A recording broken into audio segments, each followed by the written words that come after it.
So good morning students. We are today going to discuss the practical aspect of cardiovascular physiology along with a new topic, that is clinical examination of peripheral pulses.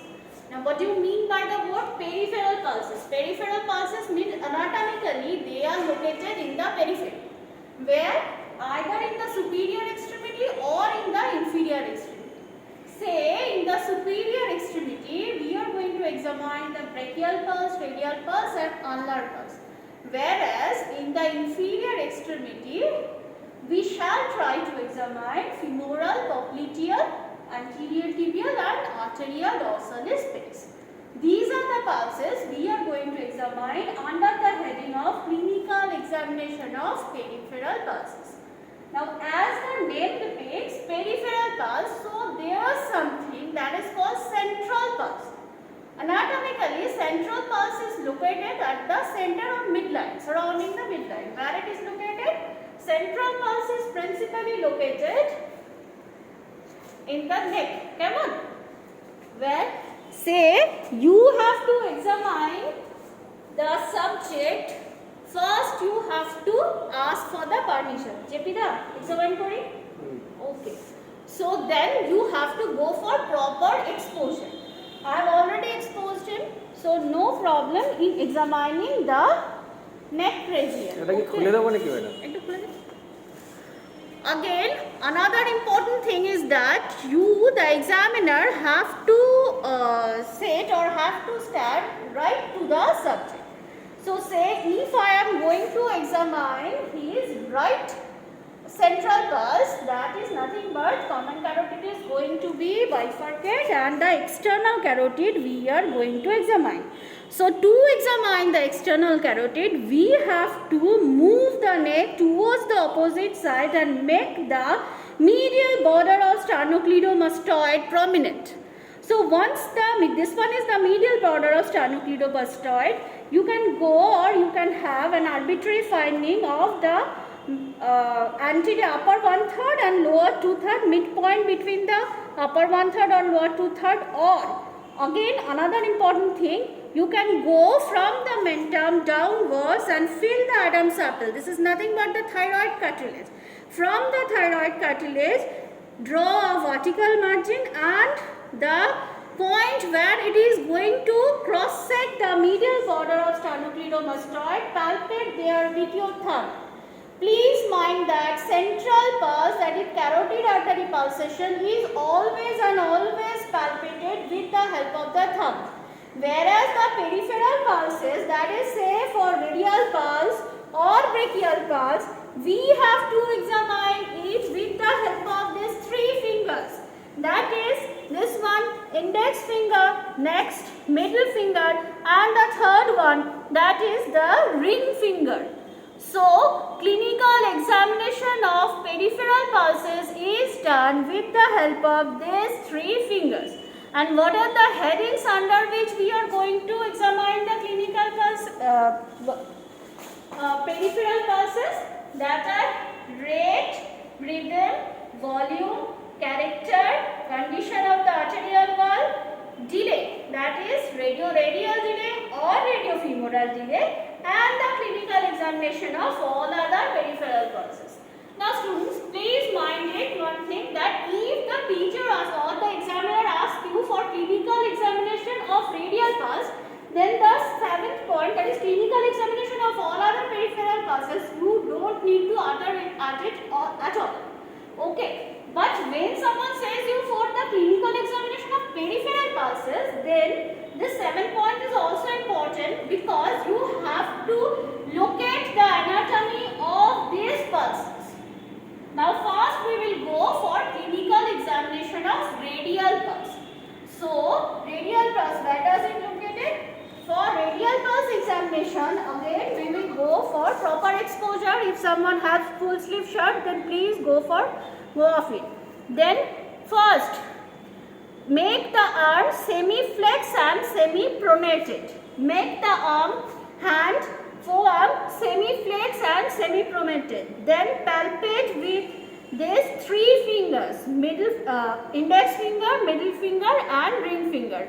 and look for the 7 points, that is rate, rhythm, volume, condition of the arterial wall, character, and whether there is any radioradial or radiofemoral delay present or not. Now first of all, what is rate? Rate means how many times the pulse is going to beat in 1 minute. Okay, and please mind it, when you are reporting to your examiner, please go for the correct unit, that is 60 to 100, whatever you find. The normal range of heart rate or pulse rate is 60 to 100 beats per minute. So say, ma'am, I have found the pulse rate is say 80 beats per minute. Likewise, come on. Now, when the rate is more than 100 beats per minute, we call it tachycardia. Tachycardia, tachy means increased. And when the heart rate is less than 60 beats per minute, then we call it bradycardia. So there sometimes we ask what are the causes of tachycardia and what are the causes of bradycardia. Come on.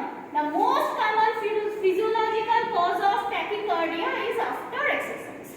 After exercise, obviously the heart rate is increased, so the pulse rate. Now sometimes in case of, sometimes not always, in case of children and infants we get tachy. Likewise, there are the most common cause of bradycardia is in case of athletes. Athletes have a high vagal tone, so they have a heart rate or the pulse rate that is always, most of the time it is less than 60 beats per minute. So please students, mind it carefully, you have to examine the heart rate or count the pulse rate for complete 1 minute. Don't multiply it, count it for 10 seconds and then multiply it by 6. This is not the proper way of examination. Complete clinical examination of 1 minute. And during this 1 minute, you can also go for clinical examination of rhythm, volume and character. What is rhythm? Rhythm is the interval or the gap in between two beats. If the gap in between the consecutive beats are same, then we will say that the rhythm is regular. So similarly, there are some diseases where the rhythm is not regular, that is irregular rhythm. Where do you find irregular rhythm? Here for our case, this is regular rhythm because we have a normal subject. So where do you find irregular rhythm? Say in case of ventricular ectopic, in case of atrial flutter, fibrillation, or in case of heart block, partial heart block with drop of beat, we will get irregular rhythm. Come to the next point, that is volume. Volume is, pulse volume is usually proportional to the stroke volume. Why? Because we are thinking or we are assuming that the subject have a normal compliant vessels. When the vessel wall is compliant, normal compliance is present, then the pulse volume is always proportional to stroke volume. Usually in our case the volume is normal, but sometimes in case of pathology, when there is some pathology, it could be hypervolumic pulse or hypovolumic pulse. Obviously, hypervolumic pulse means the volume is increased or more, and the hypovolumic pulse, usually the volume is less. Now, where would you find hypervolumic pulse? Usually in case of hyperdynamic circulation, that is say for fever, for thyrotoxicosis, beriberi. Here we will find, and in case of pregnancy, although this is not a pathological finding, this is altered physiological state, but in case of pregnancy also the volume is increased. Now come to the hypovolumic pulse. Hypothyroidism is a classic example of hypovolumic pulse. Come to the character. I think sir have already taught you in detail of the character. Still, when no special character is found during examination of radial pulse, we will say that the character is normal because no special character is found. Now, what are the special character that you could found? Say in case of most commonly a patient arises like aortic regurgitation. We will get water hammer pulse, that is high volumic collapsing pulse in case of aortic regurgitation. Say aortic stenosis, we will get anacrotic pulse. When both the aortic stenosis as well as aortic regurgitation are present, we will get pulsus pisphericus. But here our subject is absolutely normal. So no disease is present. So most commonly our finding, or usually we will report like no special character is present, henceforth our character of the pulse is normal. Now come a very important finding, that is condition of the arterial valve. We have to use again 3 of the fingers for clinical examination of arterial valve. That are again the 3 fingers, index finger, middle finger as well as ring finger. Now all the 3 fingers has some special characteristic or its own word. Like for clinical examination of the arterial valve, we have to choose a segment and have to make it bloodless. Okay. Now to choose a segment and to make it bloodless, we first have to obstruct the blood that is coming from the heart to the segment, and we will obstruct it with the help of the index finger. So index finger has 2 important functions. One, that is preventing the blood coming to the segment, and number 2, it will arbitrarily measure the volume of the pulse. Secondly, that is ring finger. With the help of ring finger, we will milk the segment as well as prevent the backflow of blood from the palmar arch. Okay, so ring finger again have 2 functions, that is milking of the segment as well as preventing the backflow of the blood coming from the palmar arch. And now the mid finger. Mid finger in this condition will simply, you have to roll the arterial wall against the head of the radius to feel that whether anything is present or not. Usually we wouldn't find anything because our subject is normal, and we will say that the condition of the arterial wall is not palpable. Arterial wall is not palpable. Okay. When do you have a palpable arterial wall? In case of atherosclerosis, old age patients, sometimes the arterial wall is palpable. Okay. So this is about the condition of the arterial valve. Next one is delay. We do have 2 types of delay. Okay, one is radial and another one is radiofemoral. Now, during examination of radial delay, we have to hold both the pulse of both the hands with both of your hands. Okay. Now, how we will examine it? We have to again do it semiflex and semipronated, semiflex, semipronated, palpate both the radial pulse at a time. If you feel that both the pulses are palpating synchronously, no delay is then present. Okay. And what about the radiofemoral delay? In case of radiofemoral delay, you have to palpate by one hand radial pulse and by another hand femoral pulse. Usually in our setting we don't examine femoral pulse. So ask your examiner that whether sir or ma'am I am going to examine, whether I have to examine the radiofemoral delay. No one will ask you to examine the radiofemoral delay. But mind it, where the delay is present, radiofemoral delay, we classically found it in case of coarctation of aorta.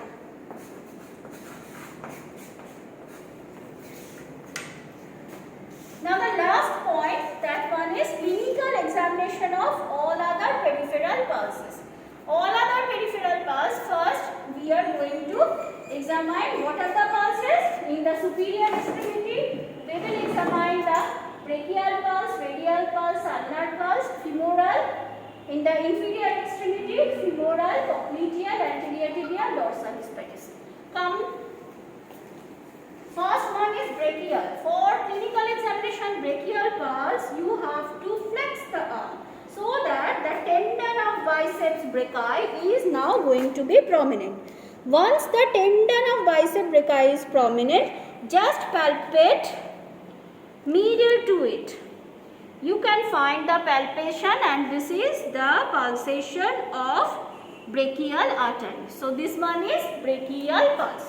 Now come, next one is radial pulse. I have already examined, I have already clinically explained how the radial pulse is examined. This is the way of pulsation of radial pulse. I am getting it.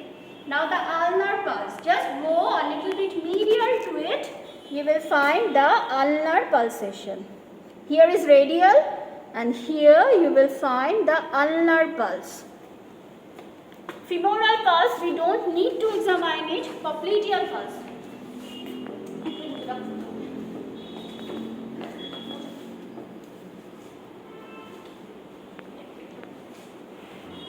For clinical examination of popliteal pulse, what will you have to do? You have to hold the popliteal fossa and you have to lift the thigh with the help of both of your hands and press it gently.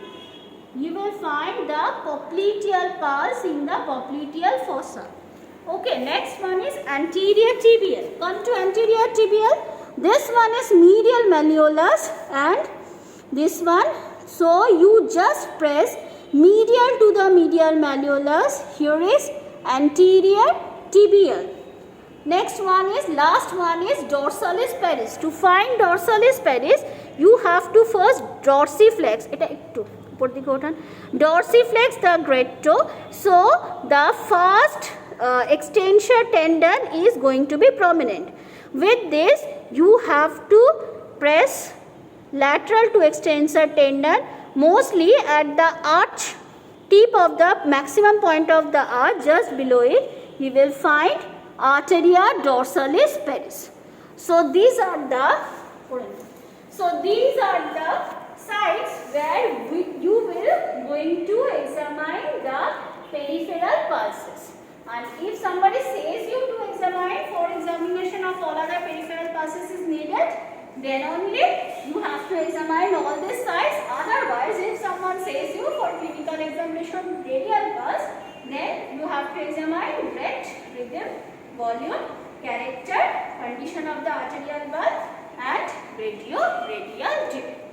Thank you students. That's all from me for today.